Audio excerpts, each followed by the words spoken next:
All right, hello. Hello there once again to all my students who are watching this video. I am recording this as an additional resource based on a request I received from one of you guys in terms of being able to understand the case study in Cluster 1 under the Diploma of Leadership and Management. So the case study is actually on Assessment 2. As you can see on your screen, I'd like to start by explaining what this case study is for, with you being able to give your responses on the questions that are on this case study. What are we really trying to find out? So let's have a look at the marking criteria. Now, with your responses, we're trying to see whether you can identify the impact of emotions in the workplace. And you're able to work towards the outcomes that meet the needs of the team and the business. Okay? Recognize and appreciate the strengths and weaknesses of others, and then utilize this information to foster stronger working relationships. So we're going to be expecting you to apply the principles of mediation, certain strategies on the case study. Next, identify strategies to promote the development of emotional intelligence in others to support workplace outcomes.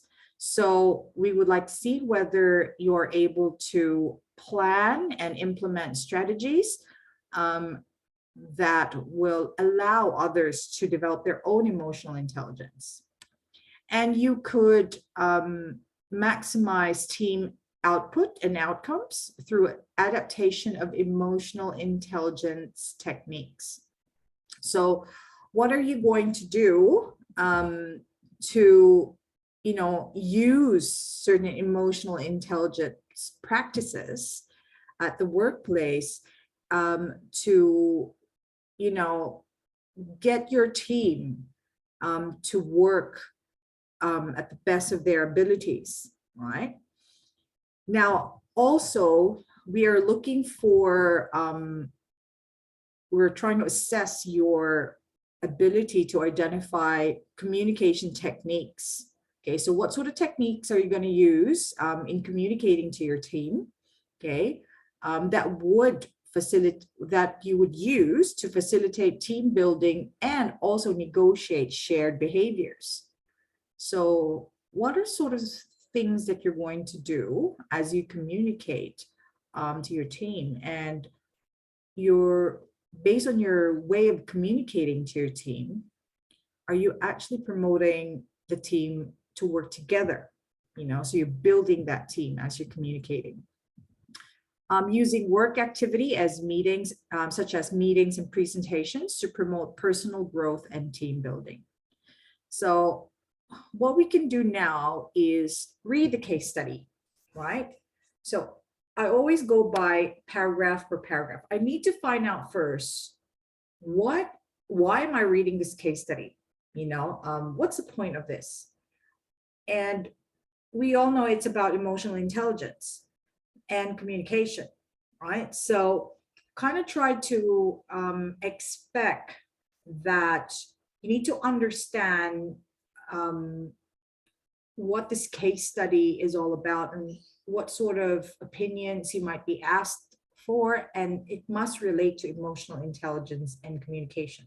So we are trying to apply whatever knowledge that you already have based on your readings and your research on the learner guide about the principles of emotional intelligence. Think about self-awareness, think about being able to regulate your emotions, think about being able to know and be aware about others, and how they feel, what triggers their emotions, and also use that information to manage relationships, right? To resolve conflict. So with that, kind of think, all right, how do I test how much emotional intelligence I really have? So the test there is that, okay, I'm supposed to be very self-aware, and I would expect another person to be very aware as well, because as a manager, you know, the first thing you need to find out is about yourself. So you think about yourself, right? Just looking at the principles, self-aware, am I aware about my own strengths, weaknesses, opportunities, and threats, right? And is this person aware, you know, about his own strengths, weaknesses, opportunities, and threats? So you then extend those expectations towards other people. And that's how you develop others. So you develop yourself first and then extend that knowledge to others. So you're now thinking about, okay, how aware am I? How well do I manage my own emotions? How well does he manage his own emotions? Okay, so how aware am I about him? So how much do I know about this person or other people? Okay, is that person also behaving as such? They're observant about how others are reacting to his behavior, what he's saying, you know? So that's the third bit. And then the fourth strategy is that how well am I in managing my relationships with my team? Okay, how well is he she managing his relationship or her relationships with others within the team? So it really is a domino effect, and you wouldn't be able to be expected to develop the emotional intelligence of others if you yourself have gaps. Okay, so practice, teach, practice, and teach, or they call it practice and train, practice and train. And you'd be surprised that you start with working on yourself, and to reinforce that skill, I mean that learning, you also apply that on others. As you apply that on others, you'll be exposed to many different cases, different scenarios that typically you won't be going through yourself. So it just really reinforces the development of your own emotional intelligence when you start already extending that learning and practice to other people. And that's particularly to your team. So let's read this case study and let's go paragraph per paragraph. Okay, so what is it really telling us? Now, delusions of grandeur, they call it. So it's like sense of entitlement. Okay, the title itself is already telling you, somebody in this case study might actually think that he or she is more entitled to getting things done or obtaining things or achieving things, which may not necessarily be practical or realistic at that point in time. Okay, so let's listen to this, or let's read this together. David is the guy that we will be, talking about. He's finally getting the break he has been hoping for. So hoping, right? Finally gets a break he has been hoping for. So what sort of break is this? He is appointed team leader of the technical trainers of his company, learning and development unit. So think about the words that you've had to read through the first task. Remember, emotional triggers. So this is an emotional trigger. This is a situation that will bring out some emotions from an individual. So knowing that David has just been promoted, what sort of emotions do you think David would be feeling now? So what is his state, his emotional state? Now he really has a chance to show management what he's made of, and his career is about to begin. All right. So what sort of emotions do you think David would be feeling at this point? Okay, so think about it. And you might be saying words such as enthusiastic, excited, happy, joyful, motivated. So think of all these emotions that might describe what David is feeling at that time. Okay, so what's happened? The trigger was a promotion. The consequence is he is feeling absolutely excited, enthusiastic. Emotional strength is that he's up for the challenge, you know, he is positive, and he is also very, since he's motivated, that means it's a strength of his, you know, he's committed to do something really good and perform well. So he sees it to be a positive thing in his life. He's not afraid of it. Okay, that is a strength. Well, some other people, you'd be surprised. A promotion might actually trigger a different emotion. It might even trigger fear. But in this case, David isn't. The next one is, let's think about the emotional weakness. Is there a weakness on the first paragraph? Let's have a look on the second paragraph. First, okay, this is now another consequence of the promotion that he just received. He intends to make some important changes in the way the team operates. Well, that's very normal. Okay, when you get a promotion or a role, a very important role, you start to want to make a change because you want to improve things. You know, there's nothing wrong with that. Absolutely nothing wrong with that. But what did David do? He calls a team meeting, all right, and announces that from now on, everyone is to adhere strictly to the standard working hours stated in their job contracts. Now, let's stop there. What did he do? He calls a team meeting and announces that from now on, everyone is to adhere strictly to the standard working hours. Now, in a lot of organizations, that's very normal. You know, that's a given. It's on your contract. You've got to follow it. But there's a lot of workplaces with a culture of flexibility. You know, they promote that based on a case-to-case basis.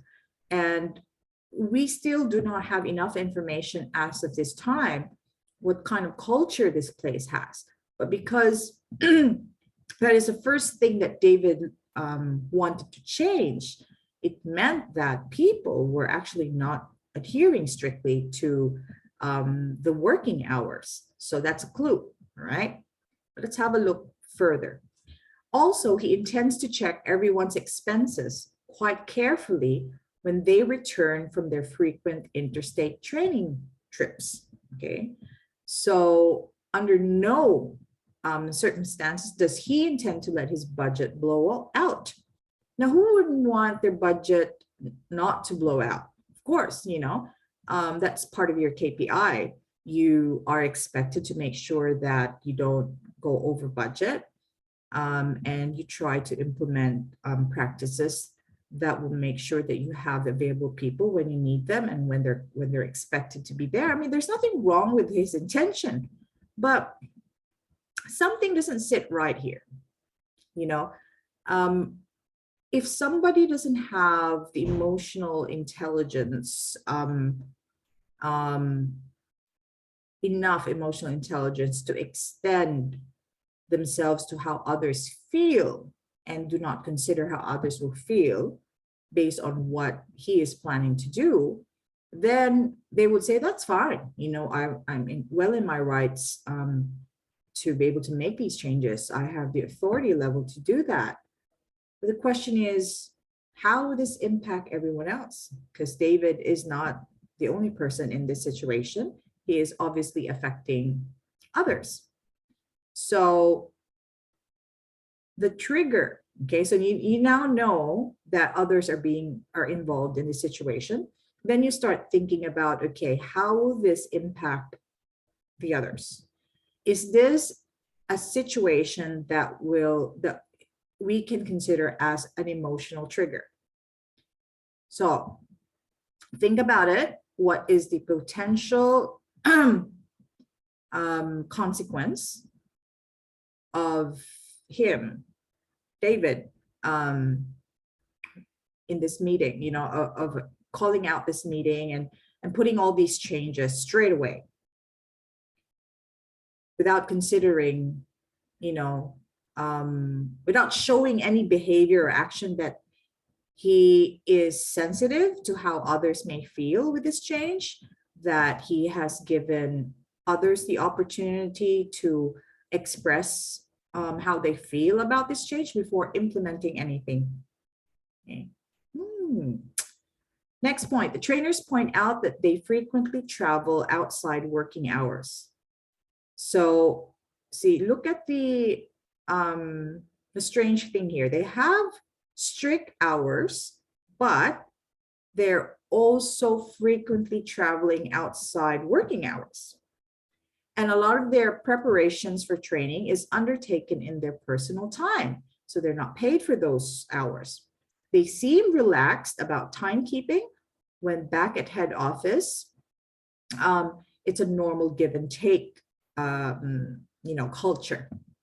So then it's been confirmed. It's not only David's perception that people are not strictly adhering to working hours, but the third paragraph backs up this thought that they are doing it because there are reasons behind it, okay?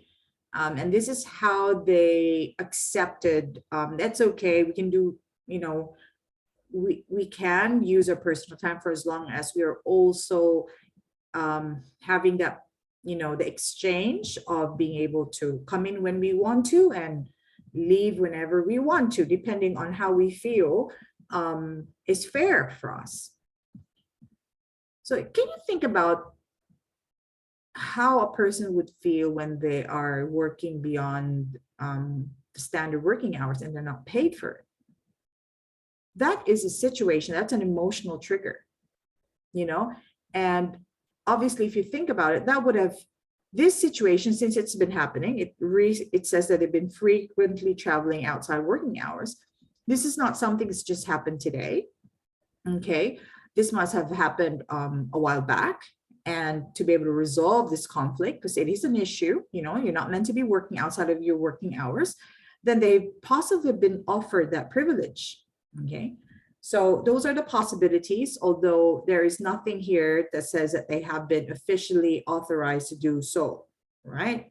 But as a manager, in David's case, even before you start acting on things and, judging others, you kind of need to know or get as much information as possible. So you kind of have an objective view and a more factual opinion, or factual view of things, so your perception does not involve too many negative emotions. You kind of have to look at it in a very objective manner to get all your details straight. And then you start making your decisions. So you try to consider everyone else's situation, perception, and what their emotions were and how they are and how things are, have been allowed to occur, because, there is some value to it. So that's a benefit of the doubt, they call it. Okay. Now, the next one is David replies that, on the contrary, this is a normal part of the job and they'd better start getting used to it. Seeing which way the wind is blowing, the trainers keep the rest of their thoughts to themselves. All right. So imagine there's this meeting and the trainers pointed out, hey, with what you're trying to do and what you're trying to change, we don't understand. We frequently travel outside working hours and we're doing all this preparation without being paid. I mean, that's the least the company can give us, is that flexibility.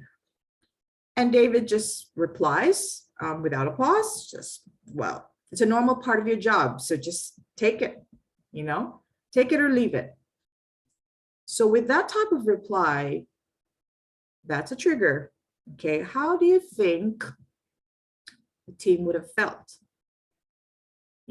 Instead of being asked, oh, really? And tell us, how did we come to this point? And are there other solutions? Oh, yes. Let me have a look into it, and give them the opportunity to try to explain what's happened, or even if they can't explain it, David could have gone, okay, I get your point. I see your point. Okay, let me look into it. No, he just bluntly says, nope, it's like shutting the curtains straight away. And so the others would have felt what? Shut down, um, you know, not valued at all. And they just felt like helpless. Really, that's how they feel. That those are the emotions that they're feeling. They're sad, probably they're angry because they're helpless. And also they feel uncomfortable. And most especially this word called mentally unsafe. You know, when you're being made to feel that having to voice out your opinion or your thoughts will not be received well, will make you feel mentally unsafe. And then that which, the consequence of that is that people start shutting down and they're not going to share and they become, closed out. So the next item on David's agenda is the training program he ran last week. Okay, there were some training manuals and training aids, and they didn't turn up. Now, this lady Sheila was supposed to send them, and as usual, she messed up. So when you say as usual, she's messed up a few times prior. Okay, I intend to find a replacement for her as soon as possible. I don't want to have my unit looking unprofessional in front of the trainees. Now, try to break down what he says. I intend to find a replacement for her as soon as possible. So what would a good manager do?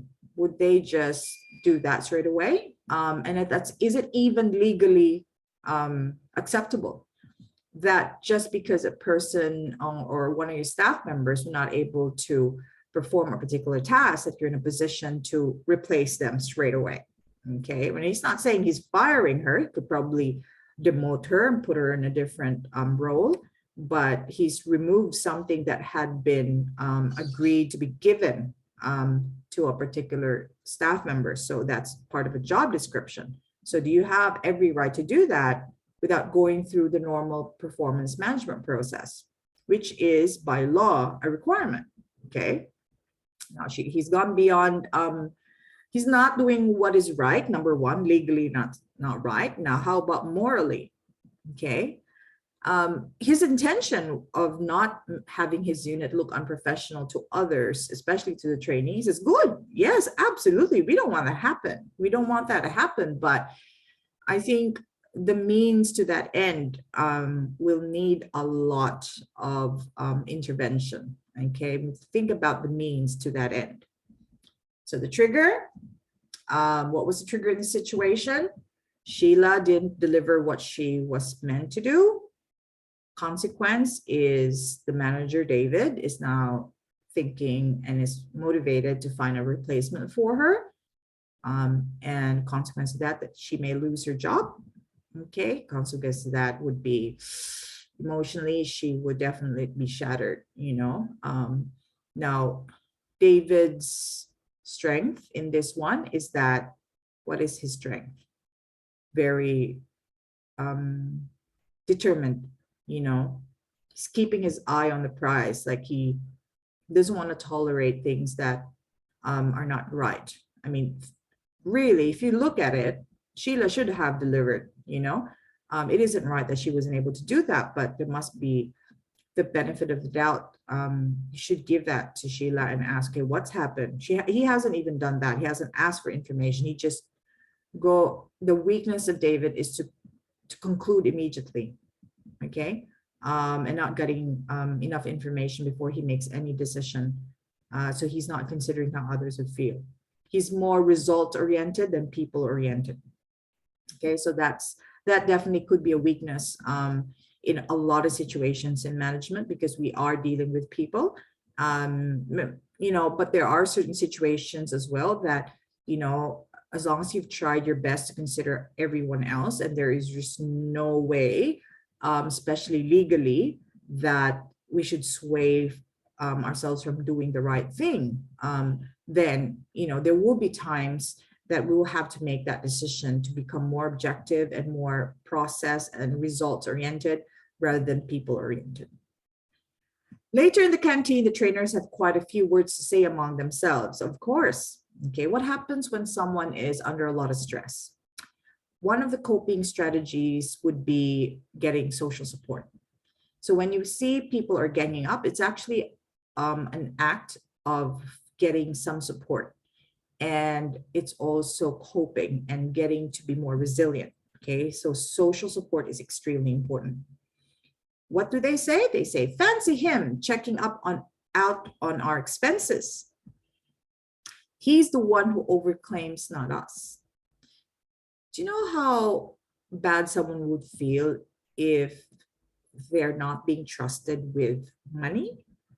It's like a message of saying you might be stealing, you might be doing that's not right, and a lot of people don't take well, with that. So they all agreed on that point. So it means that it's a general consensus. That's how they feel. David always says one thing and does another. What does that mean? It seems that David is quick at looking at what others are doing wrong, but not being able to look at himself. So is that lack of self-awareness? And if he's thinking I'm traveling or doing things in my own time, he's got another thing coming. So see, once again, there was agreement all around. So this group, this is a common and feeling there, that they share the same thoughts and feelings about being offended. Okay, so these are the emotions. They feel that they're not trusted. They feel that they can't trust David, that he does not have the credibility. They feel shut off. They feel unsafe. And there's just a lot of emotional feelings here. What really gets me, okay, this is another lady, her name's Margot, is that the only way David seems to feel good about himself is by putting others down. Ooh, very hard.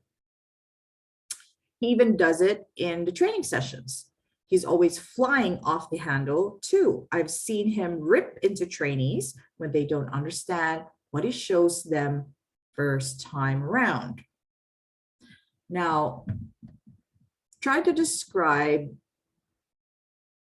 what they think David is in terms of his character and his behavior. So this is now his action, right? So they're observing and they're sharing what they observe. So they think they've observed that David is what? Selfish, self-centered, that he has a temper. He's not able to hold back his temper because he's flying off the handle, and rip, that's an aggressive way, like rip, so it's offending other people in a very aggressive manner by making them feel inadequate, right? Condescended to, okay? And he expects so highly from others that when he gets disappointed, he could not regulate his emotions and just straight away express his emotions without having to consider how others may feel. So all the trainees hate him. What in the world could management have been thinking when they made him team leader? So now they're questioning his capability. And now that questioning, all right, has now extended to the management who promoted David. So he has now, one of the consequences of what David is doing is really also putting the management at a bad light. Okay, so the staff are also not feeling good about management. So he's not representing management well. Perhaps they just wanted him out of the training room, suggests Andy. These are all their theories, right? Only half joking. Great, so now he can take all his inadequacies out on us. So Andy thinks that since David was once an active trainer like them, and some of his behavior had not been pointed out, but in fact he's been promoted, he's now in a position because he knows quite a lot with what's happening within the group, that he could use that knowledge for his benefit and the demise of others. Okay, so that lack of trust really is there. Poor Sheila. This is the lady that may be replaced. She never makes mistakes in our programs. Ooh. only David. That's because he leaves such poor instructions about what he wants. I wonder how we can help her. So now they're in a situation where they're showing social awareness on Sheila, right? And they want to be able to manage how Sheila is feeling and help Sheila go through the situation. So they've extended that emotional intelligence to others out of that group. He won't listen to us. He always has to be the one with the answers and the good ideas. We might as well forget about suggesting or pointing anything out to him. I'm going to polish up my resume and reach out to my networks. There you go. There's another consequence. He's going to lose people. Me too. He's such an aggressive little fella. Okay. I don't want to stay around here any longer than I have to. With that, the technical trainers return back to their workstations. All right. Not a surprise at all. And I think some of you might actually relate to this. You know, you have a new manager coming in, whether they know a lot about, you know, your work environment or not, maybe they're new, you know, from somewhere else. You will experience resistance to change. Okay. But what makes it worse is that you then, instead of making and assuring others that this change will be for everyone's good, you come in too quickly, too aggressively, as I should say, and even let the people feel more fear about the change. Because people resist change not just because, you know, the change itself, but it's the emotion they feel that is brought about by change. Now, what are these emotions? Fear, you know, anxiety, restlessness. Now, what brings fear? Uncertainty, the fear of losing their status. Okay, so you know what they're used to. Okay, the comforts. They start struggling. You know, because things are being placed that they are not familiar with. Because new things always come up, new ideas come up, right? And there's that fear of the attention, like, oh, am I going to be picked on? You know, it's like, okay, I used to be fine, I used to blend in. Now someone's looking at me at a different light, a different perception. What's that going to be like for me? What would they perceive of me? You know, what's that image? So those are very valid things to be afraid about. And so resistance to change is not something that is a negative thing. It's actually normal as a human being, because we fear what we don't know, right? And this time they're kind of getting more information that's telling them that there is reason to fear it and there's reason to dislike this particular change. As David's manager, okay, this is question number 1. What we're going to try to do here is, we have discussed in you know, in great lengths each paragraph. We've used all these words, these emotional states. We found out about the consequence. We found about certain triggers. We found about who was responsible, found about the ways of David, okay? And we found out as well as how these people are coping, the staff is coping. So if you were David's manager, now you're not David, you are David's manager, I need you to think about what David was feeling in the different stages of the case, okay? So what was the first emotional state of David when he found out he was promoted? He was happy, he was motivated, he was inspired. And then when he had the meeting, especially when he would have felt the objection from the staff to say, hey, you can't just do that because, you know, this is this. What was he feeling? He was feeling offended. He was feeling that he was being challenged. He was feeling possibly disrespected, you know, and these feelings would have come up because he feels that the changes he's trying to implement is not well received, right? And he's now starting to also feel angry, okay, because he's becoming more and more aggressive. That's his emotional state. Now think about what David has and what David lacks. So look at his weaknesses and his strengths at the same time. What was his strength? He was motivated, whatever, and then his strengths were released. Okay. So his emotional state and how he feels will depend on his weaknesses and strengths and the situation. What about the team? Fear, anger. Okay, so they're angry. They're afraid about what's about to happen. They feel anxious because it's quite uncertain what's going to happen. Insulted, so those are the emotional states. Now, as the manager, okay, you have now become a third party to what's happening, because you are going to be asked to describe how you will approach and respond to address their concerns. Now, you have to think that you just don't put the spotlight on David, which is pretty much the tendency of most people. But you then have to think about yourself and your position as the manager, okay? What is your role in this situation? Are you the mediator, okay? Or are you just an observer?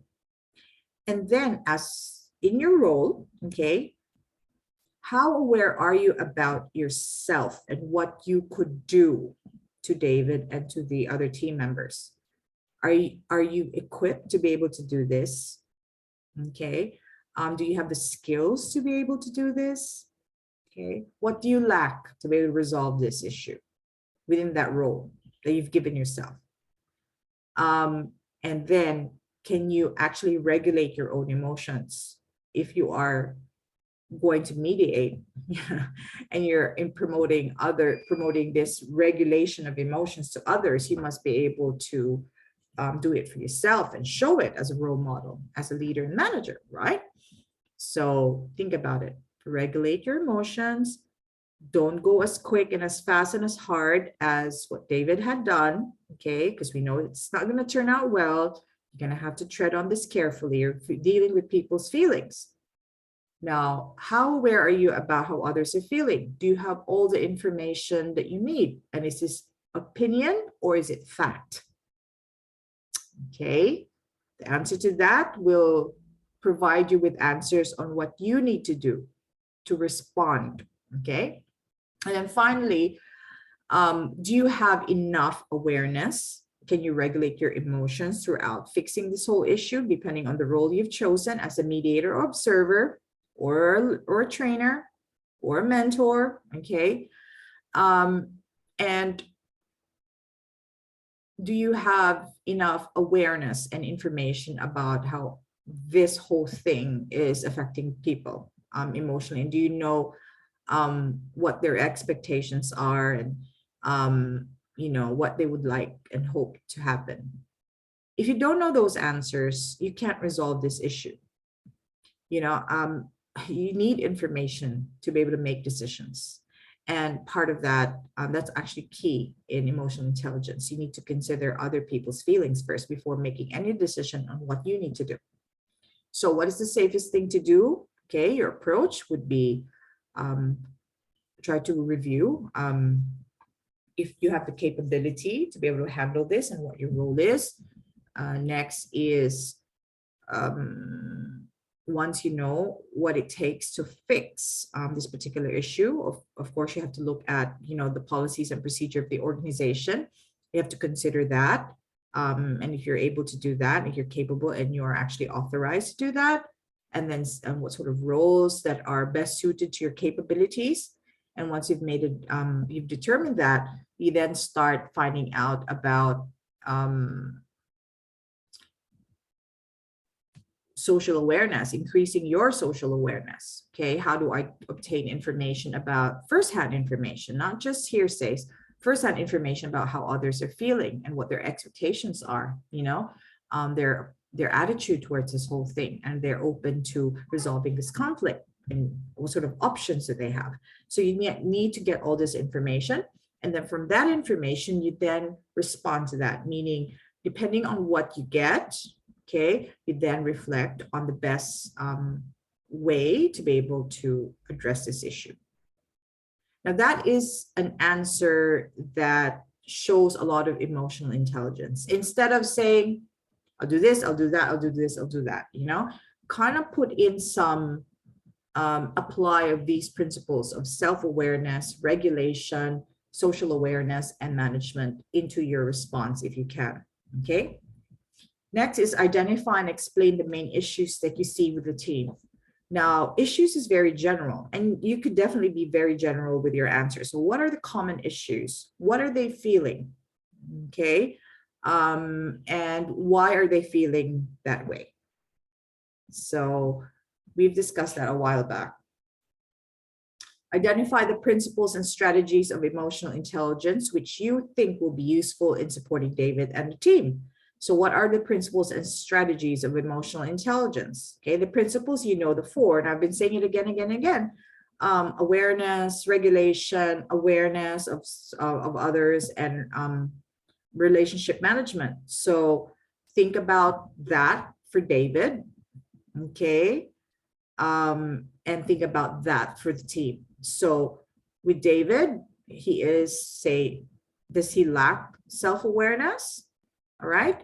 So what kind of strategy, what will you do so David will become more aware about his actions and his behavior?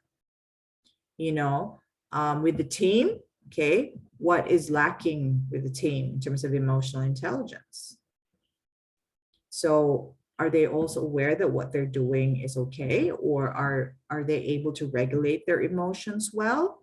Are they able to also understand where David is coming from? That's social awareness, okay? As far as they're concerned, their social group is just them. But do they see David's point of view as well? Okay, and if they don't, if the answer to that is no, then what are you going to do as the manager of David to, you know, kind of guide this team members to be able to see David's perspective?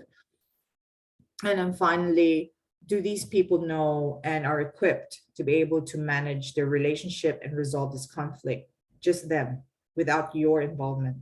Yes or no? The answer is no. Then what are you going to do? So how are you going to get involved? Okay, what's your role in this? Now think about how David would feel if you would just come in, take over, talk to the team without him being updated with what's happening. You know, how would you feel if you were David, if your boss is going behind your back, talking to your team members, and you don't even know what's happening? So those are the things you need to consider. See, you're applying these things, not just for the team, but for David. You're not taking sides. You're actually doing both sides. Okay, that's called mediation. Okay, and really, all the other questions are self-explanatory. For as long as you think about emotions, triggers, and the principles, right? The techniques, which is number 4, emotional intelligence techniques to improve the performance of your team and assist them in achieving their work goals.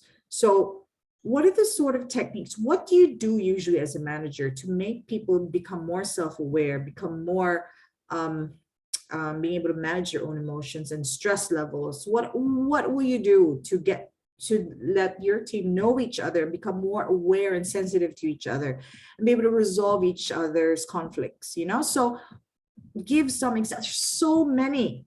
Team building, you've got self-reflection, you've got performance reviews, you've got meetings, you've got one-to-ones, you've got fun and games and activities, gathering, so many things that you can do to address all these 4 principles. And when it comes to sensitivity to others, when you answer number 5, I need you to think about ways that you can actually show. So these are actions, it's not concepts, okay? So what are you going to do that is seen by others, that you are sensitive to the diversity of your team? Okay, an example would be, you know, some cultures are not comfortable to share their thoughts in public straight away. They would rather do it one-to-one. So are you going to give them that option, or are you just going to say, oh, sad, you don't want to share anything? It means that it's not important. No, you kind of have to give options because people are different, you know? Okay, so when we go to number 6, you need to describe Okay, what is it that you need to negotiate in this situation? What is it that you're going to do to mediate? Okay. What will you do as the manager? Okay. What's your contribution to be able to resolve this conflict? What will you put in place? And if, okay, as a manager, how are you going to de-escalate or, you know, not promote escalation? How are you going to try to soften the blow a little bit? Okay, so what are the things that you need to do to de-escalate the situation or the conflict? Also, if they can't resolve this situation by themselves, what will you put in place so people actually know what to do if they can't resolve conflict on their own? Okay, so think about policies that support that. Number 7, 2 examples how the team leader can improve the structure of his meetings to improve the quality of engagement. There's so many ways to promote